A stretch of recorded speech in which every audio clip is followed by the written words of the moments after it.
So இப்போ வந்து அந்த கிராஸ் பீஸ் ஃபுல்லாக நம்ம ஜாயின் பண்ணி எடுத்துட்டோம். இப்போ இதை நெக்கில் வச்சு அட்டாச் பண்ணணும். அதுதான் நமக்கு வந்து மெயினான விஷயம். நிறைய பேருக்கு ப்ளவுஸ் ஸ்டிச் பண்ணுறது கஷ்டம் அப்படின்னு நினைக்கிறதுக்கான ஒரு காரணமே இந்த நெக் ஃபினிஷிங் தான். ஸோ இந்த மாதிரி ஐ பக்கம், அதாவது இந்த மாதிரி அடிஷ்னல் கிளாத் கொடுத்து ஸ்டிச் பண்ணியிருக்கோம் இல்லையா, ஸோ ஐ பக்கம் வர மாதிரி இப்படி வச்சுட்டு, இது வந்து நல்ல பக்கம், இதுவும் நல்ல பக்கம். எல்லா கிளாத்லையும் நல்ல பக்கம் கெட்ட பக்கம் நமக்கு தெரியாது, பட் இந்த ப்ளவுஸ் பீஸில் தெரியுது அப்படிங்கிறதால நம்ம அதுக்கு ஏற்ற மாதிரி வச்சுக்கிறோம். வச்சு கொஞ்சம் அடிஷ்னலாக வெளிப்பக்கமாக இருக்கணும். ஸோ வச்சுட்டு இந்த இடத்துல பாருங்கள், ஃபுல் பீஸுமே வெளிப்பக்கமாக இருக்கணும். ஒரு சிலது வந்து நம்ம இப்போ நான் இப்படி வச்சுட்டேன்னு வச்சுக்கோங்களேன், இந்த பக்கம் அடிஷ்னலாக இருக்குது, பட் இங்கே பத்தாமல் இருக்கலாம். அப்படி இருக்கக்கூடாது. ஃபுல் பீஸுமே கொஞ்சம் அதிகமாக இருக்க மாதிரி வச்சுட்டு 1/4 இன்ச்சில் தையல் போடணும். ஸோ இந்த தையல் போடும்போது நல்லா இந்த நான் கிட்ட காட்டுறேன். ஸோ இந்த பீஸை வந்து ஜஸ்ட்டு நான் எப்படி பிடிச்சிருக்கேன் அப்படிங்கிறத மட்டும் பாருங்கள். ப்ளவுஸோட நெக்கு இந்த டைரெக்ஷனில் வருது, ஓகேவா? ஸோ அந்த டைரெக்ஷன்லேயே வச்சுக்கோங்க. இப்படி ப்ளவுஸ் எடுத்துகிட்டு வராதிங்க. ப்ளவுஸோட நெக்கு இந்த டைரெக்ஷனில் இருக்குது. எந்த அளவுக்கு அந்த நீடில் வந்து ஸ்ட்ரெயிட்டாக காட்டுதோ அந்த அளவுக்கு மட்டும் நம்ம தையல் போடலாம். ஃபஸ்ட்டு ஒரு 1 இன்ச்சு. அதுக்கப்புறம் என்ன பண்ணணும் அப்படின்னா, இந்த கிளாத்தை லைட்டாக இதுக்கு ஏற்ற மாதிரி எடுத்துகிட்டு போகணும். இதுக்கு ஏற்ற மாதிரி எடுத்துகிட்டு போயிட்டு இப்படி எடுத்துகிட்டு போயிட்டு இந்த கிளாத்தை வந்து லைட்டாக இப்படி டர்ன் பண்ண இழுக்கக்கூடாது. லைட்டாக கிளாத்தை இந்த பக்கமாக எடுத்துகிட்டு வரணும். ஸோ அப்படியே தையல். அதே மாதிரி திரும்பவும் இந்த கிளாத்தை மேலே வைக்கணும். வச்சுட்டு அப்படியே தையல் ஒரு 1 இன்ச் அளவுக்கு தான், அந்த ரவுண்ட் வர இடத்துலலாம் 1 இன்ச் அளவுக்கு தான் நம்ம தையல் போடணும். 1 இன்ச் அளவுக்குனா தையல் போட வேண்டிய தூரம் சொன்னால் இந்த மெஷர்மெண்ட் வந்து ஒரு 1/4 இன்ச்சை விட கொஞ்சம் அதிகமாக, கொஞ்சம் கொஞ்சமாக தான் நெக்கு ஸ்டிச் பண்ணோம். நீங்கள் ஃபாஸ்ட்டாக அடிச்சிட்டிங்க அப்படின்னா கண்டிப்பாக நெக்கோட ஃபினிஷிங் வராது.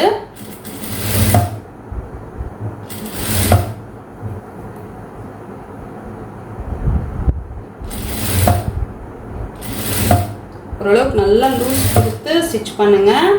இழுக்கவே இழுக்கக்கூடாது. மெயின் கிளாத்தையும் இழுக்கக்கூடாது, கையில் இருக்கிற கிராஸ் பீஸையும் இழுக்கக்கூடாது.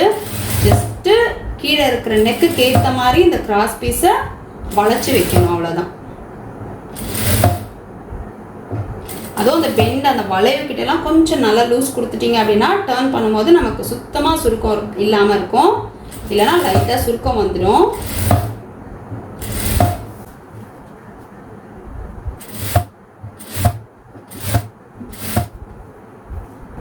அந்த வளைவு வருது, வளைவு வர இடத்துல நல்லா கிளாத்தை வளைச்சி கொடுத்துட்டீங்க அப்படின்னா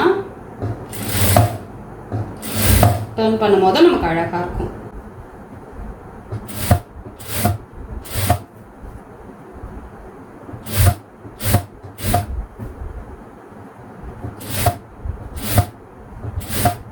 இங்கே எண்ட் ஆகும்போதும் அதே மாதிரி நல்லா அந்த வளைச்சி தான் கம்ப்ளீட் பண்ணணும். அந்த வளைவுக்கு ஏற்ற மாதிரி கம்ப்ளீட் பண்ணணும். கம்ப்ளீட் பண்ணி அடிஷ்னலாக கொஞ்சம் விட்டுட்டு அதுக்கப்புறம் கட் பண்ணணும், ஓகேவா? இது கொஞ்சம் ட்ரிக்கியாக தான் இருக்கும். நீங்கள் வந்து கரெக்டாக பண்ணுற வரைக்கும் உங்களுக்கு கொஞ்சம் கரெக்டாக வராது, வளைஞ்சி வளைஞ்சி வர மாதிரி இருக்கும். பட் ப்ராக்டிஸ் பண்ணிங்க அப்படின்னா கண்டிப்பாக கரெக்டாக வந்துடும். இப்போ பண்ணதுக்கப்புறம் நம்ம இது சின்ன சின்னதாக கட் கொடுக்கணும். இந்த மாதிரி வளைவு இருக்கிற இடத்துல கண்டிப்பாக கொடுக்கணும். ஸோ கட் கொடுக்கும்பொழுது கீழே இருக்கிற கிளாத்து மாட்டிக்கக்கூடாது. அதனால் ஒரு முறை செக் பண்ணி கட் கொடுத்துக்கோங்க. ஸோ இந்த இடத்துலலாம் பாருங்கள் நல்லா வளைவு வருதுல, இந்த இடத்துலலாம் நல்லா கிட்டவே கட் கொடுத்துக்கோங்க.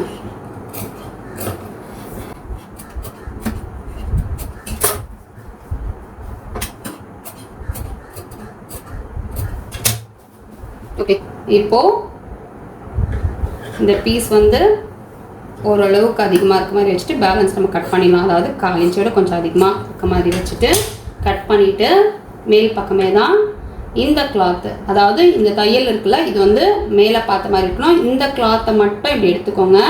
எடுத்துட்டு இப்படி மடிச்சுட்டு சொன்ன மாதிரி இந்த கிளாத்து மேல் பக்கமே இருக்கணும். இதை மட்டும் மடிங்க. மடிக்கும் போது கரெக்டாக இந்த அளவுக்கு ஒரு 1/4 இன்ச் அளவுக்கு நமக்கு இந்த மேலே கிளாத் இருக்கணும். ஃபுல்லாக மடிக்கக்கூடாது. இது உள்பக்கமாக மடிச்சுட்டு இப்படி மடிக்கணும். ஸோ மடித்து இந்த ஓரத்தில் நம்ம ஜாயின் பண்ண பீஸோட ஓரத்தில் தையல் போடணும். அது படிமான தையல் அப்படின்னு தான் சொல்லுவோம்.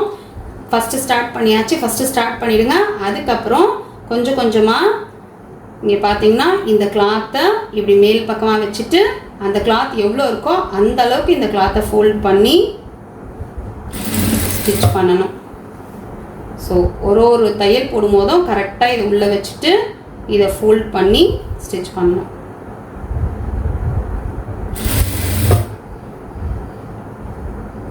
ஸோ ஃபோல்ட் பண்ணி இதை உள்ளே வச்சுட்டு அதுக்கப்புறம் ஃபோல்ட் பண்ணி ஸ்டிச் பண்ணணும். இழுக்கக்கூடாது. இந்த இடத்துல இழுத்துட்டிங்கன்னா கண்டிப்பாக ஷோல்டர் ஃபால் ஆக ஆரம்பிக்கும், நெக்கு வைடாக ஆரம்பிச்சிடும். ஸோ இழுக்காமல் அப்படியே தைக்கணும். கரெக்டாக இதை உள்ள வச்சுக்கோங்க. இதை ஃபோல்ட் பண்ணி தையல்.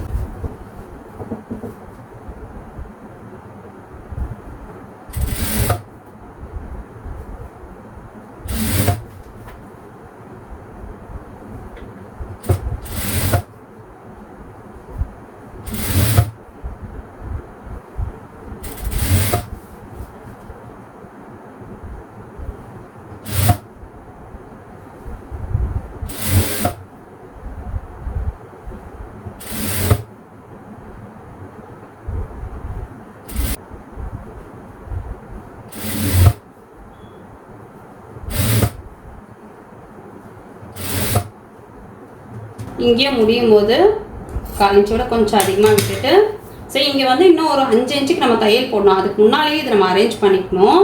இதை வந்து இப்படி மடித்து இதையும் இப்படி மடிச்சுட்டு பேலன்ஸ் இருக்கிறத நம்ம அப்படியே வச்சு கரெக்டாக மடித்தோம் அப்படின்னா நமக்கு அந்த ஃபினிஷிங் வந்து நீட்டாக இருக்கும்.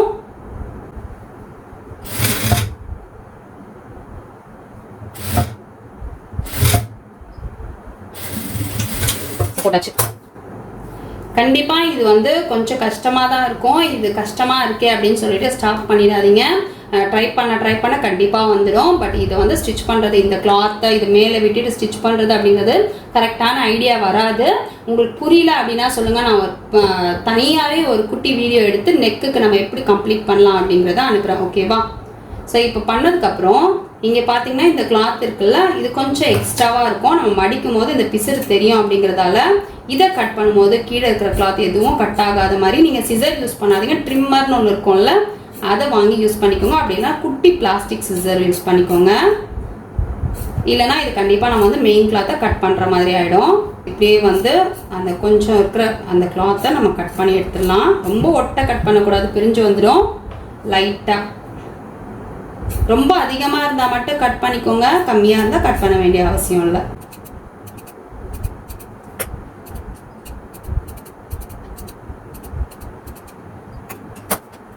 ஓகே, இப்போ கட் பண்ணியாச்சு.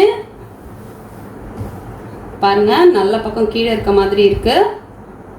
உள் பக்கத்தை மேலே வச்சிருக்கேன். இப்படி டர்ன் பண்ணி இப்படியே ஒரு தையல் கிராஸாக. உங்களுக்கு வந்து இது போட்டுட்டு டர்ன் பண்ண முடியும்னா போட்டுக்கோங்க, அப்படி இல்லைன்னா நேராகவே போட்டுக்கோங்க. இப்படி போட்டுட்டோம் அப்படின்னா அதுக்கு நம்ம க்ளோஸ் ஆகிடும். ஸோ இங்கே பாருங்கள், இது தைக்கும் போது கரெக்டாக இந்த கிளாத்தை இப்படி அழுத்திக்கோங்க. இந்த ஷேப்பு எப்படி இருக்கோ அந்த ஷேப்புக்கு ஏற்ற மாதிரி இப்படி எடுத்துகிட்டு வந்துடுங்க. ஓகேவா? இப்போது இந்த ஷேப்பு கரெக்டாக அந்த ஷேப்புக்கு ஏற்ற மாதிரி இந்த கிளாத்தை இப்படி பிடிச்சி, எதுவுமே நம்ம இழுக்கலை, ஜஸ்ட் ப்ரெஸ் பண்ணி விடுறோம். கொஞ்சம் தூரம் தள்ளி அந்த இடத்த கரெக்டாக நேராக வச்சு ஃபோல்ட் பண்ணிவிட்டு அதுக்கப்புறம் இப்படி ப்ரெஸ் பண்ணி விட்டுட்டோம் அப்படின்னா நமக்கு நீட்டாக கம்ப்ளீட் ஆகும்.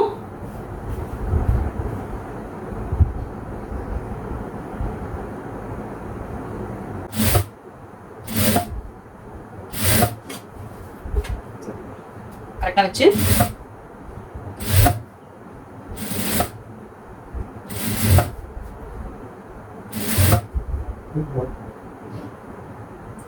கரெக்டாக இருக்கணும். இங்கே பார்த்தீங்கன்னா உங்களுக்கு தெரியும், இந்த ஷேப்பை வந்து நான் ஷேப்க்கு ஏற்ற மாதிரி வச்சுட்டு வரேன் பாருங்கள். நம்ம நேராக வச்சுட்டோம் அப்படின்னா நம்ம கண்டிப்பாக சுருக்கம் வந்துடும். ஸோ ஷேப்பை கரெக்டாக அரேஞ்ச் பண்ணோம். இங்கே பாருங்கள், இப்படி இருக்கா இந்த ஷேப், இப்படி இருக்கா, இதுக்கு ஏற்ற மாதிரி இதை வளைச்சி விடணும். வளைச்சி விட்டுட்டு நமக்கு மிஷின் இப்படி வரப்போகிறது இல்லை. பட் இங்கே பார்த்தீங்கன்னா இந்த இடத்துல நான் ஷேப் வச்சதுக்கப்புறம் டைட்டாக பிடிச்சிருக்கேன். பிடிச்சிட்டு இப்படி பண்ணணும்.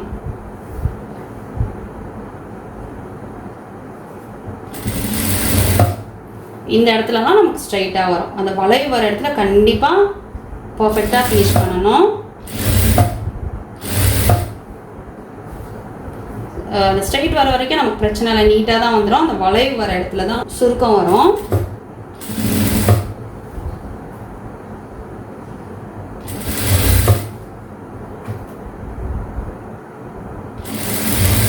பாருங்க, இப்போ இது வரைக்கும் ஸ்ட்ரைட் ஆகிடுச்சு. இப்போ அந்த வளைவு வரும்போது அந்த இடத்துல நம்ம இப்படியே வச்சுட்டு வந்தோம் அப்படின்னா நமக்கு அந்த சுருக்கம், அந்த ஃபினிஷிங் வந்து நல்லா இல்லாத மாதிரி இருக்கும். அதனால் இந்த இடத்துல வரும்போது கரெக்டாக இப்படி பிடிச்சிட்டு இந்த கிளாத்தை இப்படி நல்லா அழுத்தி விட்டுட்டு கையை வந்து அந்த டைட்டாக இருக்குல்ல, அந்த கையை வந்து டைட் பண்ணியே எடுத்துகிட்டு போனீங்க அப்படின்னா அந்த ஷேப் நமக்கு மாறாமல் வரும்.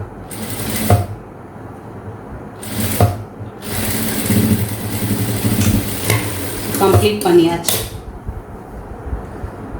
இதை வந்து நீங்கள் ஹெம்மிங் கூட பண்ணிக்கலாம், பட் நான் வந்து எப்போவுமே தையல் தான் போடுவேன். ஸோ நமக்கு வந்து அழகாக ப்ளவுஸ் கம்ப்ளீட் ஆகிடுச்சு. இந்த இடத்துலலாம் ஜாயின் எல்லாம் பாருங்கள், நான் சொன்ன மெத்தடை நீங்கள் அப்படியே ஃபாலோ பண்ணிங்க அப்படின்னா ஒரு சின்ன அப் அண்ட் டவுன் கூட வராது. இப்போ பாருங்கள், ரெண்டு சைடுமே நமக்கு அந்த அளவுக்கு ஈவனாக ஜாயின் ஆகிருக்கு பாருங்கள். அதே மாதிரி பட்டியோட ஷேப்பு இது எல்லாமே வந்து நமக்கு பர்ஃபெக்டாக வரும். ஸோ நெக்குமே சுருக்கம் இல்லாமல் நீட்டாக கம்ப்ளீட் ஆகும். ஸோ நமக்கு வந்து ஹெம்மிங் பண்ணால் தான் இந்த மாதிரி ஃபினிஷிங் வரும் அப்படின்னு நினைப்போம். அப்படியெல்லாம் இல்லை, நம்ம வந்து ஒரு சில விஷயத்தை கரெக்டாக ஃபாலோ பண்ணோம் அப்படின்னா நமக்கு ஸ்டிச்சிங்லேயே வந்து அழகாக பர்ஃபெக்டாக நெக்கை கம்ப்ளீட் பண்ணலாம். அவ்வளோதான். இப்போ இது ஹூக் வச்சு ஐ வச்சோம் அப்படின்னா நமக்கு வந்து ப்ளவுஸ் ரெடி ஆகிடும். ஸோ இந்த ப்ளவுஸ் ரெடியான உடனே நான் உங்களுக்கு வந்து போட்டு காட்டுறேன். அப்போ தான் உங்களுக்கும் ஒரு கான்ஃபிடென்ட் வரும். நீங்களும் ட்ரை பண்ணி பாருங்கள். உங்களுக்கு எந்த இடத்துல புரியலையோ அந்த இடத்துல சொல்லுங்கள். அதை வந்து திரும்ப நான் உங்களுக்கு முடிஞ்ச அளவுக்கு எக்ஸ்பிளைன் பண்ண ட்ரை பண்ணுறேன். Thank you friends.